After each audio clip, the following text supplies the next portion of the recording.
Assalamualaikum warahmatullahi wabarakatuh. Alhamdulillahirrabbilalamin. Puji syukur kehadirat Allah subhanahu wa ta'ala. Salawat beserta salam kita sanjungkan kepada junjungan kita Nabi Agung Muhammad sallallahu alaihi wasallam. Baiklah, kepada bunda yang kami hormati dan kepada teman-teman yang seiman dan seperjuangan, perkenalkan, nama saya Siti Khadijah dan teman saya Sulnanda. Di sini kami dari kelompok 4 akan menyampaikan materi tentang klasifikasi media pembelajaran.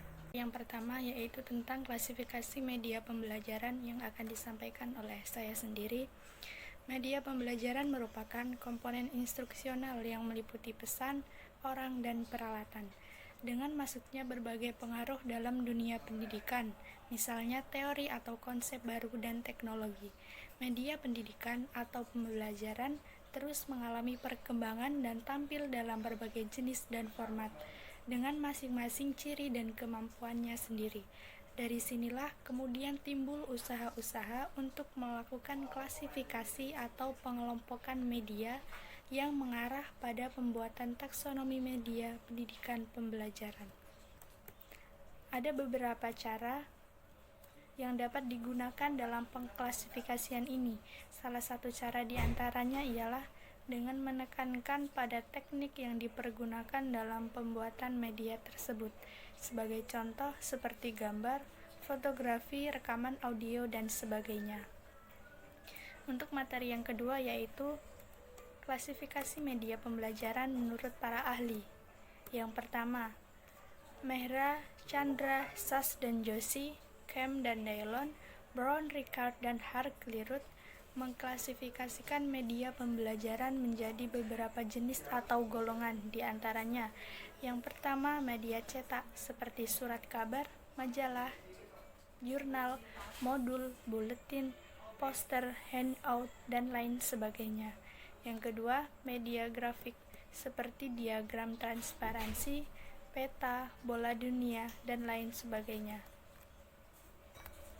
Yang ketiga, media fotografi seperti foto, slide, film strip, dan lain sebagainya.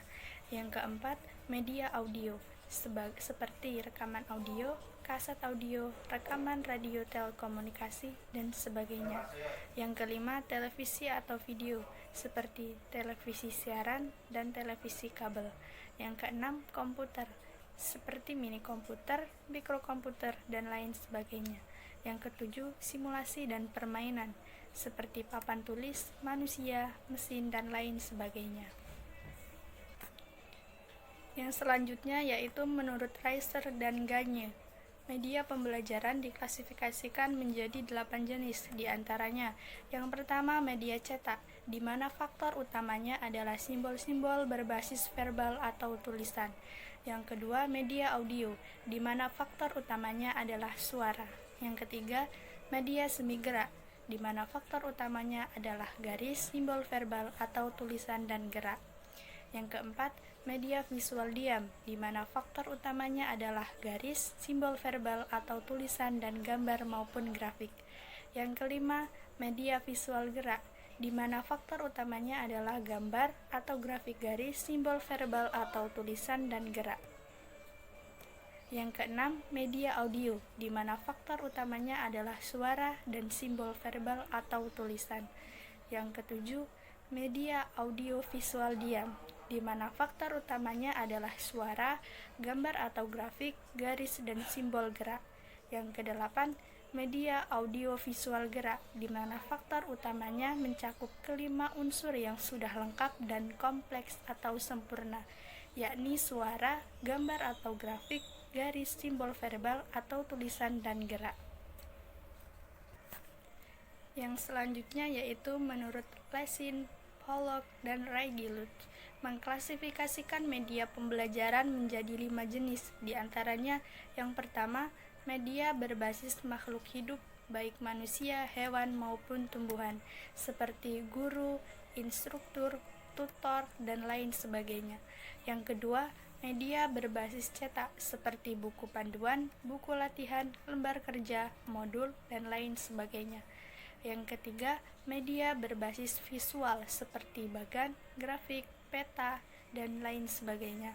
Yang keempat, media berbasis audio visual seperti video, film, program slide tape, televisi, dan YouTube. Yang kelima, media berbasis komputer seperti pembelajaran dengan bantuan komputer interaktif video, hypertext, web-based learning, aplikasi pendukung pembelajaran seperti GeoGebra, MATLAB, SPSS, Autograph, dan lain sebagainya. Ini saya akan melanjutkan materi dari Siti Khadijah selanjutnya, yaitu The Birds. 1971 dalam bukunya Taxonomy of Communication Media mengklasifikasikan media berdasarkan ciri khusus, yaitu suara, audio, bentuk, visual, dan gerak mention. Berdasarkan ketiga ciri tersebut, Birds mengelompokkan menjadi 8 kelompok, diantaranya 1. Media, audio, mention, visual. Kedua, media, auto still visual. Media audio semi mention. Yang keempat, media mention visual. Yang kelima, media still visual. Yang keenam, media semi mention. Yang keenam, media semi mention. Yang ketujuh, media audio. Yang kedelapan, media cetakan. Yang lanjut, Gerlach dan Ellis 1971 dalam bukunya juga memiliki persepsi berbeda dan mengelompokkan menjadi 8 kelompok berdasarkan ciri fisiknya, yakni 1. Benda. Yang kedua, presentasi atau penyajian verbal. Yang ketiga, presentasi melalui presentasi atau penyajian grafis. Yang keempat, gambar diam. Yang kelima, gambar gerak. Yang keenam, rekaman suara. Yang ketujuh, pengajaran terprogram. Yang kedelapan, simulasi. Menurut Seth Yossari dan Sig Habuden 2005 memiliki pandangan berbeda terkait klasifikasi media pembelajaran. Mereka membuat klasifikasi media pembelajaran berdasarkan beberapa persepsi, diantaranya 1. Klasifikasi media pembelajaran berdasarkan persepsi indera. Yang kedua, klasifikasi media pembelajaran berdasarkan penggunaannya. Yang ketiga, klasifikasi media pembelajaran dan cara penggunaannya. Penjabaran klasifikasi media pembelajaran dari beberapa pandangan para ahli di atas, maka dapat ditarik garis besar bahwa media pembelajaran klasifikasi menjadi 3 kategori besar, yaitu berdasarkan persepsi indera. Yang kedua, berdasarkan persepsi sasaran penggunaannya. Yang ketiga, berdasarkan persepsi cara penggunaannya. Baik, saya akhiri. Mungkin ini saja yang dapat kami sampaikan. Kami akhiri. Wassalamualaikum warahmatullahi wabarakatuh.